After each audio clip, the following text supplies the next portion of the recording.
Next point, object. तो object को हमने डिफाइन भी किया है, और उसी चीज़ को जो भी हमने डिफाइन किया, जो भी हमने समझाया, उसी को यहाँ पे नोट किया गया है। आप इसको पढ़ सकते हो, समझ सकते हो। जैसे anything that we can see और touch is called an object. हमने बताया जो भी वस्तुएं, जो भी ऑब्जेक्ट जिसको हम देख सकते हैं और छू सकते हैं। All these objects have different shapes, colours and uses. जितने भी ऑब्जेक्ट हैं सभी के सभी, सारे का शेप जो है अलग होता है, कलर भी अलग होता है, और उसका यूज भी अलग होता है। Okay, some of these objects are natural and some other objects are man made, जिसको आर्टिफिशियल बोलते हैं। क्योंकि आपको नेचर से पता प्राप्त हो रहा है वो नेचुरल हो गया, जिसको हमने बनाया, जैसे ये मार्कर, इसको हमने बनाया यानी कि इंडस्ट्रीज में बना, किसी ने बनाया इसको, ये आर्टिफिशियल ऑब्जेक्ट कहलाएगा।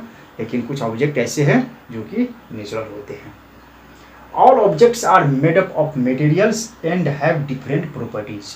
मटेरियल की हम चर्चा करेंगे डिटेल में, और डिफरेंट प्रॉपर्टीज। जितने भी ऑब्जेक्ट हैं सब के सब जो है किसी न किसी मटेरियल से बना होता है।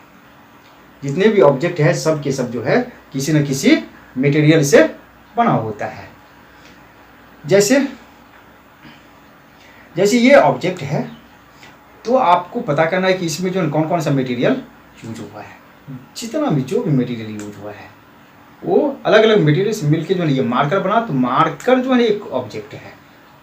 और इसमें जो भी चीज़ हमने यूज किया मार्कर को बनाने में, वो सब के सब मटेरियल कहलाएगा। तो मटेरियल के बारे में जो है ना डिटेल से आगे के टॉपिक में चर्चा करेंगे। And have different properties. तो ऑब्जेक्ट जो है अलग अलग, जितने भी ऑब्जेक्ट है सबके सब जो है अलग अलग मटेरियल के बने होते हैं, और सबका जो है सभी का जो है प्रॉपर्टीज भी क्या होता है, अलग अलग होता है। तो इन ऑर्डर टू अंडरस्टैंड, तो ये 3 पॉइंट याद रखना है आपको, इसका डिफाइन जो है याद रखना है। तो in order to understand objects, यदि ऑब्जेक्ट के बारे में अच्छे से समझना है, अच्छे से जानकारी लेना है, हमारे चारों तरफ अराउंड अस, हमारे चारों तरफ जो भी ऑब्जेक्ट है या जहाँ भी जो भी ऑब्जेक्ट है उसके बारे में यदि अच्छे से जानकारी लेना है, it is necessary to classify them into groups. तो उसको हमको क्या करना होगा, ग्रुप में डिवाइड करना होगा। ओके, इतना समझ में आ गया होगा ऑब्जेक्ट के बारे में। अब हमको लगता है कि ऑब्जेक्ट के बारे में आप अच्छे से समझ गए होंगे। तो अब हमको क्या करना है, ऑब्जेक्ट को सबसे पहले क्लासीफाई कर लेना है। तो नेक्स्ट टॉपिक में हम लोग क्लासिफिकेशन ऑफ ऑब्जेक्ट्स की चर्चा करेंगे। तो तब तक जो है ना आप इसको रिवाइज कीजिए, अच्छे से इसको पॉइंट बना लीजिए, इसको बार बार रिवीजन कीजिए, और ऑब्जेक्ट के बारे में और जो है नॉलेज बढ़ाइए और जानकारी लीजिए। और क्लासिफिकेशन ऑफ ऑब्जेक्ट के बारे में नेक्स्ट टॉपिक में चर्चा करेंगे। तो आज के लिए बस ना, okay, thanks, luck.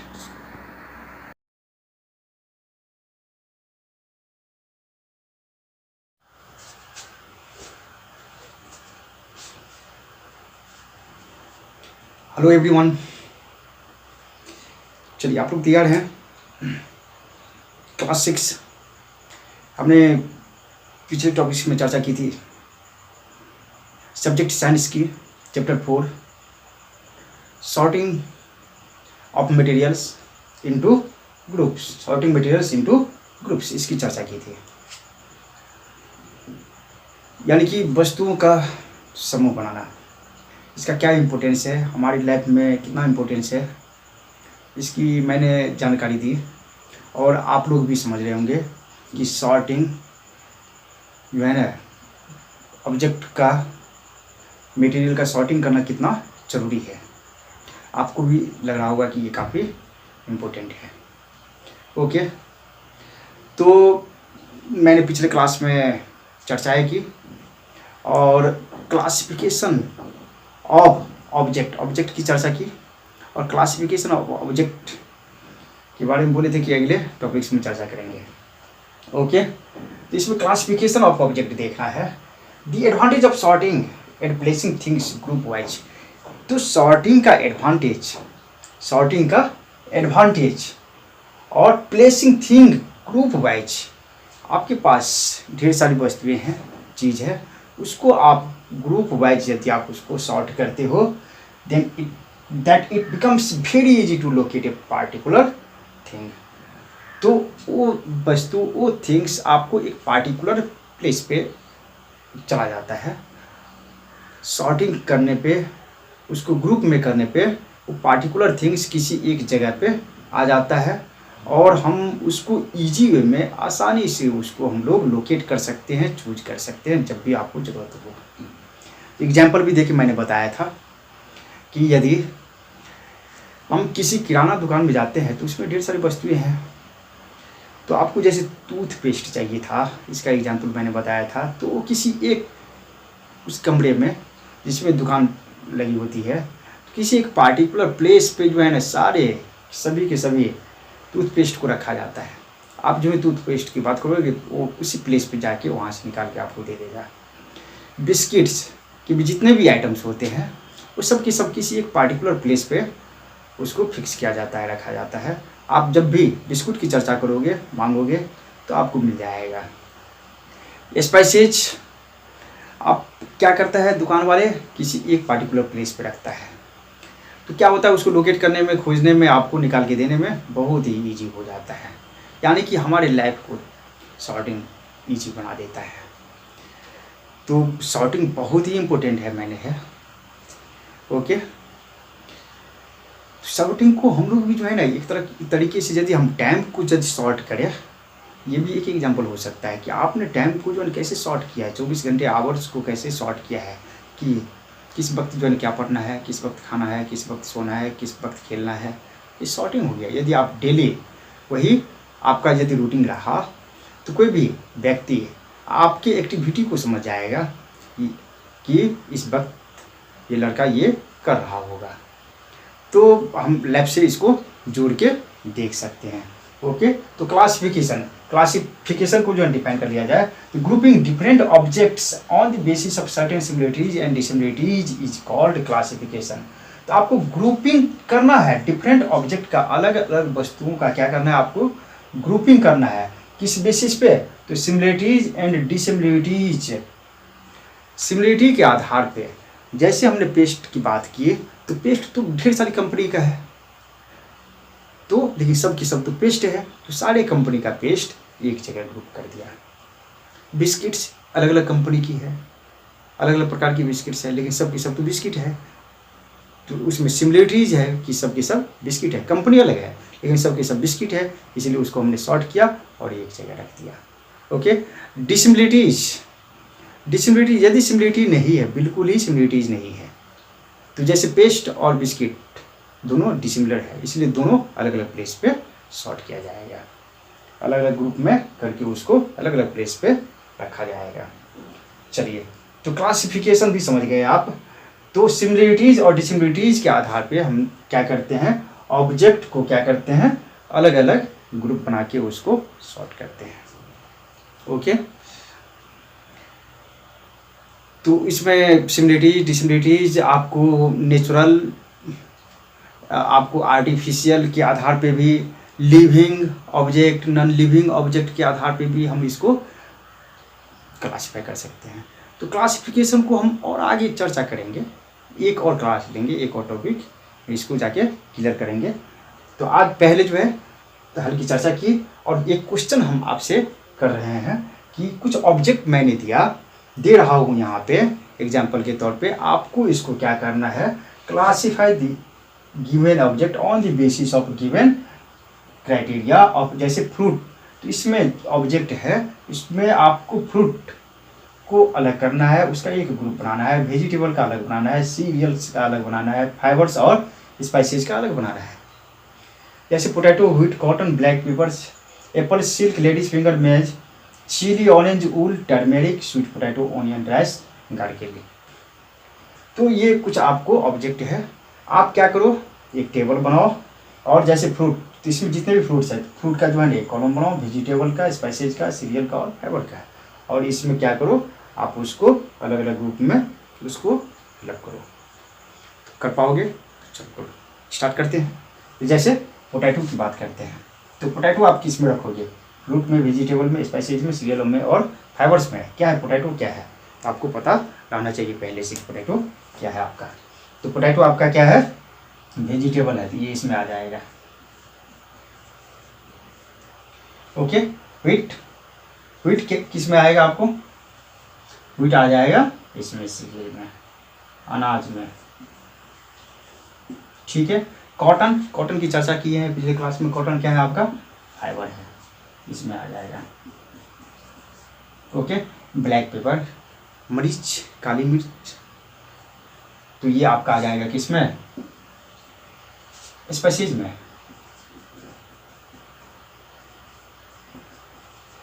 Apple, Apple तो पता है क्या है? फ्रूट है। सिल्क, सिल्क की चर्चा की है। सिल्क क्या है? फाइबर है। लेडीज फिंगर, भिंडी, भिंडी क्या है आपको? वेजिटेबल है। मैजे, मक्का, मक्का क्या है? इसको इसमें रखिए सीरियल में। चिली, चिली को जो है फ्रूट में रखते हैं, लेकिन हम लोग वेजिटेबल में भी यूज करते हैं मिर्च को। ओके। ऑरेंज, ऑरेंज आपका फ्रूट है। ऊल, ऊल भेड़ से मिलता है, याक से मिलता है, गोट से मिलता है। और ये आपका ऊल क्या है? फाइबर है। फाइबर में रखिए। टर्मेरिक, हल्दी, किस में रखिएगा आप? स्पाइसेज में। स्वीट पोटैटो, स्वीट पोटैटो इसमें रखिए, वेजिटेबल में। हलवा, शकरकंदी, ऑनियन, प्याज, प्याज को इसी में रखिए, वेजिटेबल में। राइस, राइस को इसमें रखिए सीरियल में। गार्लिक, लहसुन को किस में रखिएगा? इसी में रखिए, वेजिटेबल में। तो इस तरह से हम क्या करेंगे, इसको क्लासीफाई, ये कुछ ऑब्जेक्ट दिया था उसको हमने क्लासीफाई कर लिया। आप भी और एग्जाम्पल लो और इसको क्लासीफाई करो। अलग अलग ऑब्जेक्ट आपके पास है, अलग अलग ऑब्जेक्ट का जो है ना, पहले क्या कर लो, ऑब्जेक्ट को लिखो और उसका अलग अलग टेबल बनाओ और अलग अलग सिमिलरिटीज डिसिमिलरिटीज के आधार पे उसको जो है क्या करना है? क्लासीफाई करना है। ओके, चलिए इसको और देखते हैं आगे।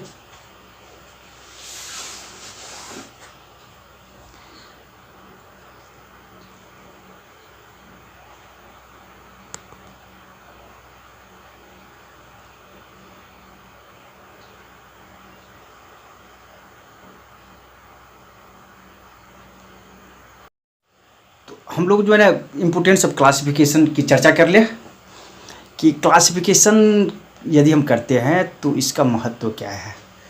कुछ ना कुछ फ़ायदा तो होगा, कुछ ना कुछ इम्पोर्टेंस तो होगा। तो क्या है इम्पोर्टेंस? तो क्लासिफिकेशन है द फ्लोइंग एडवांटेज। क्या है इसका एडवांटेज? तो पहला एडवांटेज है it helps in systematic study of objects. जो भी ऑब्जेक्ट है आपके पास, जिसका भी आपने लिस्टिंग किया है, उसको सिस्टमेटिक स्टडी आप कर सकते हो। तो सिस्टमेटिक स्टडी करने में आपको मदद करता है, पहली बात। Second one, it helps in identifying and locating things. आपको ये क्लासिफिकेशन मदद करता है आइडेंटिफाई करने में, आपको पहचान करने में कि किस प्रकार का ये थिंग है, ऑब्जेक्ट है। ओके। और उसका लोकेशन क्या है, मतलब कहाँ पे है। आप जो सॉर्ट किए हो तो कहाँ पे है, उसको लोकेट करने में आपको क्लासिफिकेशन मदद करता है और आपको अलग पहचान बनाने में, आइडेंटिफाई करने में आपको मदद करता है। Okay. Third one, it helps to study the properties of object of one category. एक कैटेगरी की बात करते हैं तो उसका, जैसे एक बिस्किट की बात करते हैं, वो सारे बिस्किट जो है अलग अलग कंपनी के का था, और लेकिन प्रॉपर्टीज सारे बिस्किट का एक ही प्रकार का। टूथपेस्ट की बात करते हैं, अलग अलग कंपनी का ढेर सारे टूथपेस्ट होंगे, लेकिन सारे का जो है प्रॉपर्टीज लगभग लगभग क्या होंगे, सेम होंगे। तो आपको जो है ना ये study the properties of object of one category, एक किसी एक कैटेगरी की बात करते हैं तो उसके प्रॉपर्टीज के बारे में हमको पता चल जाता है क्लासिफिकेशन करने से।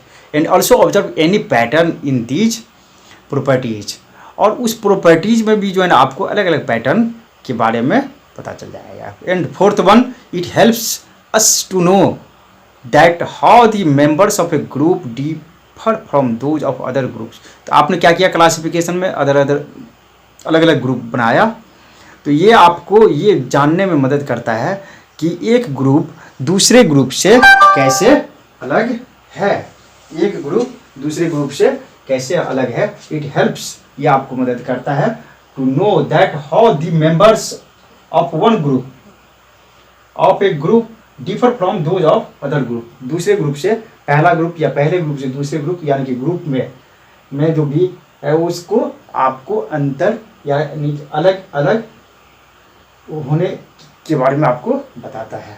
इस तरह से जो है ना आपको क्लासिफिकेशन का कुछ इम्पोर्टेंस है।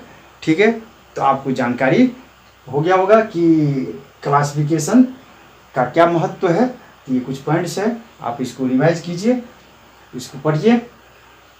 और अगले टॉपिक्स में हम चर्चा करेंगे basis of classification of objects, यानी कि हम लोग को क्लासिफिकेशन करना है तो उसका आधार क्या है, किस किस तरीके से, कौन कौन बेसिस पे। जैसे एक एग्जांपल दे देते हैं, नेचुरल एंड आर्टिफिशियल। तो हम लोग जो है क्लासिफिकेशन करेंगे ऑब्जेक्ट को, तो नेचुरल वाले को अलग रखेंगे और आर्टिफिशियल वाले को अलग रखेंगे। तो ये एक तरीका हो गया, ये एक बेसिस हो गया। जैसे दूसरी बेसिस की बात करते हैं, लिविंग और नॉन लिविंग। जितने भी लिविंग ऑब्जेक्ट है उसको एक तरफ एक ग्रुप में रखेंगे और नॉन लिविंग वाले को एक ग्रुप में रखेंगे। तो ये लिविंग नॉन लिविंग के यदि आधार पे हमने क्लासीफाई किया तो क्या हो गया, एक बेसिस हो गया।